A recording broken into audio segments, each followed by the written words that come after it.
दोस्तों बहुत बहुत स्वागत है आप सभी का एक बार फिर से। जी हाँ दोस्तों, आज पूरे दिन की कई महत्वपूर्ण और बड़ी खबरें निकलकर सामने आ रही हैं। जानेंगे सभी खबरों को विस्तार से। तो दोस्तों, खबरों में आगे बढ़ने से पहले वीडियो को एक प्यार भरा लाइक जरूर कर दें और ताजा खबरों को जानने के लिए चैनल को सब्सक्राइब भी जरूर कर लें। तो देखते हैं पहली बड़ी खबर क्या निकल कर आ रही है। दोस्तों, आज की पहली बड़ी खबर निकल कर आ रही है जिसमें आपको बता दें कि अमिताभ बच्चन ने किसानों के प्रदर्शन पर किया ऐसा पोस्ट कि हुए ट्रोल।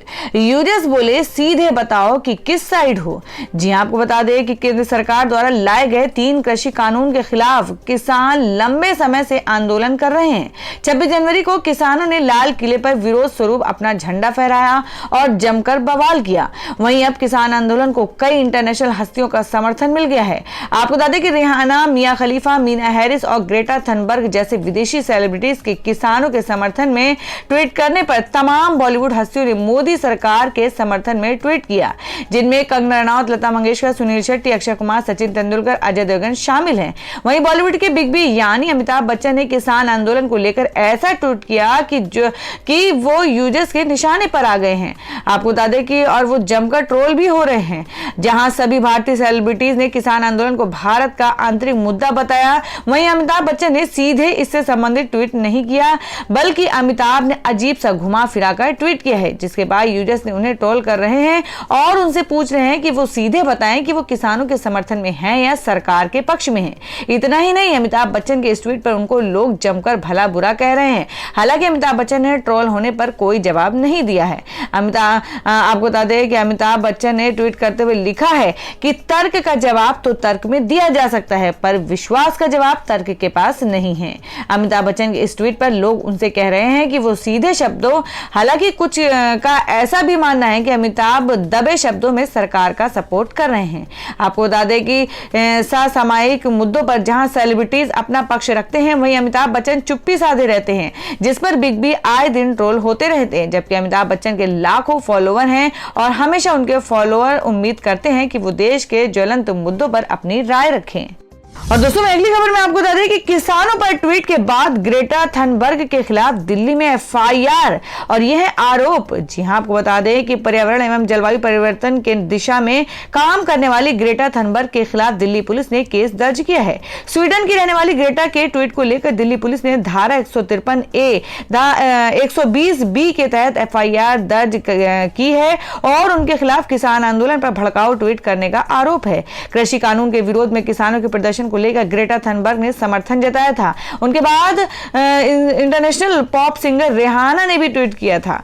जी आपको बता दें कि किसान आंदोलन को लेकर कई विदेशी हस्तियों ने टिप्पणी की है। ग्रेटा ने मंगलवार रात को ट्वीट करते हुए लिखा कि हम भारत में #फार्मर्स प्रोटेस्ट के साथ एकजुटता में खड़े हैं। उन्होंने कहा कि दिल्ली की सीमाओं के आसपास इंटरनेट को बंद कर दिया है। वहीं उन्होंने किसानों के समर्थन में एक रिपोर्ट भी शेयर की थी। उनके ट्वीट के बाद पॉप सिंगर रिहाना ने भी मुद्दे पर वैश्विक ध्यान आकर्षित किया।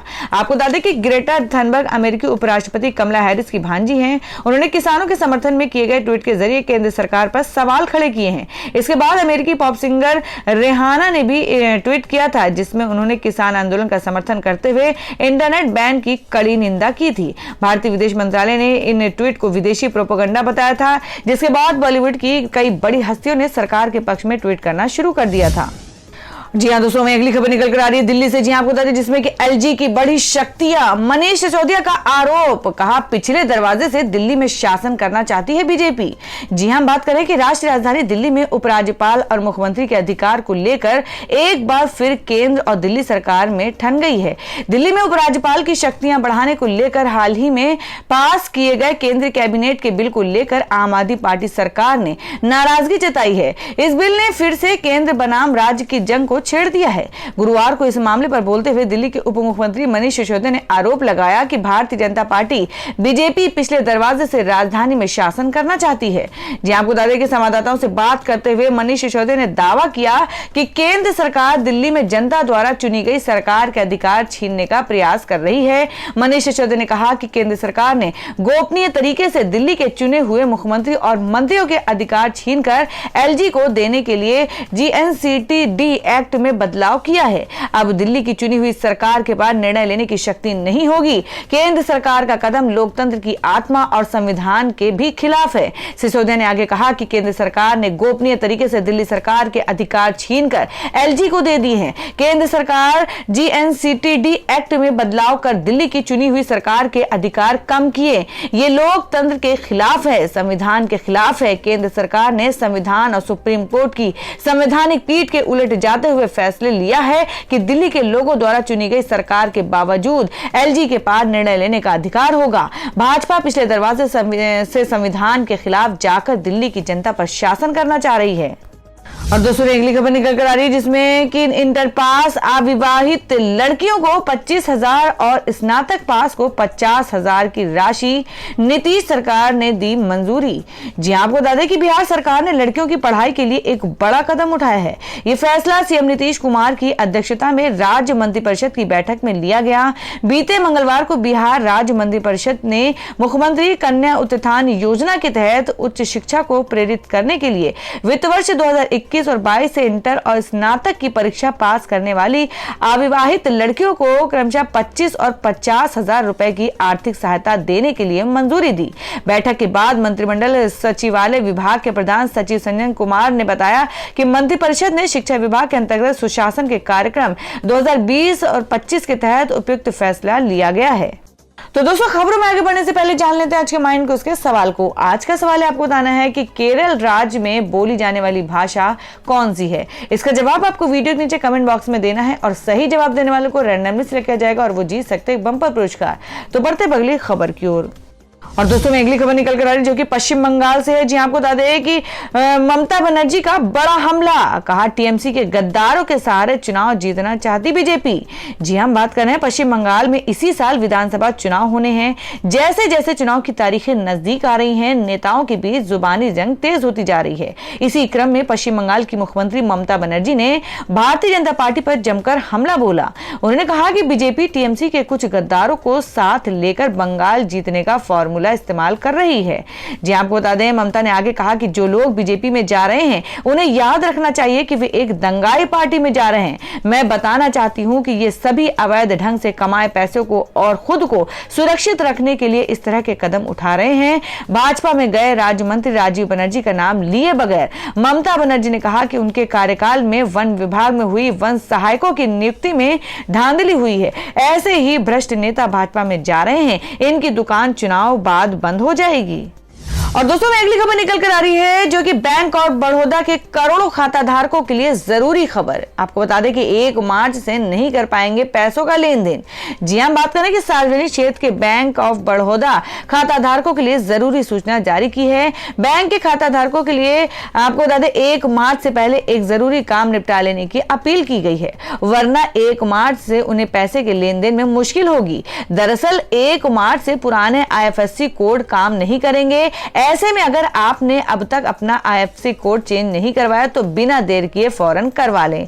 दरअसल कुछ दिनों पहले ही केंद्र सरकार ने देना बैंक और विजया बैंक का विलय बैंक ऑफ बड़ौदा में कर दिया है। इन दोनों बैंकों का विलय बैंक ऑफ बड़ौदा में होने के बाद इन दोनों बैंक के ग्राहक अब बैंक ऑफ बड़ौदा के ग्राहक बन चुके हैं। अब 1 मार्च के बाद से बैंक अपने IFSC कोड में बदलाव करने जा रहा है। ऐसे में इन दोनों बैंकों के ग्राहक को अब अपने पुराने IFSC कोड को बदलना होगा और नया IFSC कोड लेना होगा। बैंक ने देना बैंक और विजया बैंक के ग्राहकों को अब बैंक ऑफ बड़ौदा के ग्राहक बन चुके हैं, उन्हें नया IFSC कोड लेने को कहा है। ऐसा नहीं करने पर 1 मार्च 2021 के बाद से ये ग्राहक पैसों का लेन देन नहीं कर पाएंगे। आपको बता दें बैंक ऑफ बड़ौदा ने ट्वीट कर इस बात की जानकारी दी है कि जिसके मुताबिक 1 मार्च 2021 के बाद ग्राहकों के पुराने IFSC कोड काम नहीं करेंगे। बैंक ने अपने ग्राहकों से अपील करते हुए कहा कि विजया बैंक और ई देना बैंक IFSC कोड 1 मार्च 2021 से बंद होने जा रहे हैं। बैंक ने इन ग्राहकों को कहा कि ये ग्राहक नए IFSC कोड प्राप्त कर लें। और दोस्तों मैं अगली खबर में आपको बता दें, जिसमें बाबरी मस्जिद के नीचे कोई मंदिर नहीं कहने वाले इतिहासकार डीएन झा का निधन। जी हां, आपको बता दें कि भारत के जाने माने इतिहासकार द्विजेंद्र नारायण झा का गुरुवार शाम देहांत हो गया। झा पिछले कुछ समय से बीमार चल रहे थे। वो भारत के प्राचीन और मध्यकालीन इतिहास के विद्वान थे। डीएन झा ने राम मंदिर विवाद को लेकर भी एक रिसर्च की थी, जिसमें उन्होंने मस्जिद के नीचे मंदिर होने की बात को नकारा था। दिल्ली विश्वविद्यालय में इतिहास के प्रोफेसर रहे D N Jha Indian Council of Historical Research के सदस्य भी रहे। डीएन झा ने बीए ऑनर्स की पढ़ाई कलकत्ता विश्वविद्यालय से की थी। इसके बाद उन्होंने पटना यूनिवर्सिटी से इतिहास में एमए किया। झा अपने रिसर्च और किताबों की वजह से विवादों में भी रहे। उनकी किताब the myth of Holi cow को लेकर काफी विवाद हुआ था। इस किताब में उन्होंने कहा था कि वैदिक और उत्तर वैदिक काल में हिंदुओं में गोमांस भक्षण किया जाता है। सामान्य तौर पर हिंदू धर्म में आस्था की निगाह से देखी जाने वाली गोवंश को लेकर ऐसी रिसर्च पर काफी विवाद हुआ था। और दोस्तों में अगली बड़ी खबर निकल कर आ रही है, जिसमें आपको बता दें कि कन्हैया कुमार के खिलाफ सीपीआई ने पारित किया निंदा प्रस्ताव। बिहार में पार्टी नेता से मारपीट करने का आरोप। जी हम बात कर रहे हैं कि communist party of India CPI के नेता और जेएनयू के पूर्व छात्र संघ अध्यक्ष कन्हैया कुमार के खिलाफ उन्हीं की पार्टी ने निंदा प्रस्ताव पारित किया है। आपको बता दें कन्हैया पर सीपीआई नेता के साथ मारपीट करने का आरोप है। कन्हैया वर्तमान में सीपीआई की नेशनल एग्जीक्यूटिव काउंसिल के सदस्य भी हैं। बिहार के बेगूसराय से बीता लोकसभा चुनाव लड़ चुके कन्हैया कुमार के खिलाफ ये प्रस्ताव हाल ही में हैदराबाद में हुई सीपीआई की 3 दिवसीय बैठक में पारित किया गया। द हिंदू के अनुसार इस बैठक में पार्टी के राष्ट्रीय महासचिव डी राजा समेत अन्य लोग भी शामिल थे। कन्हैया कुमार पर आरोप है कि उन्होंने बीते वर्ष 1 दिसंबर को बिहार के पटना में पार्टी के कार्यालय सचिव इंदु भूषण के साथ बदसलूकी की थी। इस दौरान कन्हैया कुमार के समर्थन भी मौजूद थे। पार्टी के नेताओं का कहना था कि कन्हैया कुमार ने यह मारपीट इसलिए की क्योंकि बेगूसराय जिला काउंसिल की एक बैठक बुलाई गई थी, जिसके बाद उसे रद्द कर दिया गया। कन्हैया कुमार को यह जानकारी नहीं दी गई थी। इसी विवाद के चलते यहां पूरा मामला हुआ था। हालांकि मारपीट की घटना के बाद उन्होंने सफाई पेश करते हुए कहा था कि वे इसके हिस्सा नहीं थे। उन्होंने अपने समर्थकों के एक्शन के लिए माफी भी मांगी थी। और दोस्तों मैं बता दें क्या है देश भर में सोने और चांदी का ताजा भाव। जी आपको बता दें कि सोना हुआ सस्ता, चांदी की कीमत में भी भारी गिरावट। जाने क्या चल रहे हैं भाव। जी हां, आपको बता दें कि सोने एवं चांदी की हाजिर कीमत में गुरुवार को गिरावट देखने को मिली। एचडीएफसी सिक्योरिटीज के मुताबिक सोने के मूल्य में 322 रुपए प्रति 10 ग्राम की गिरावट देखने को मिली। इससे सोने का भाव 47,135 रुपए प्रति 10 ग्राम पर रह गया है। इस तरह सोने के दाम में लगातार चौथे दिन गिरावट देखने को मिली। इससे पिछले सत्र में सोने का भाव 47,457 रुपए प्रति 10 ग्राम पर रहा। सिक्योरिटीज के मुताबिक चांदी की कीमत में 972 रुपए प्रति किलोग्राम की गिरावट देखने को मिली। इस तरह चांदी की कीमत 67,170 रुपए प्रति किलोग्राम पर रह गई। इससे पिछले सत्र में चांदी की कीमत 68,142 रुपए प्रति किलोग्राम पर रही थी।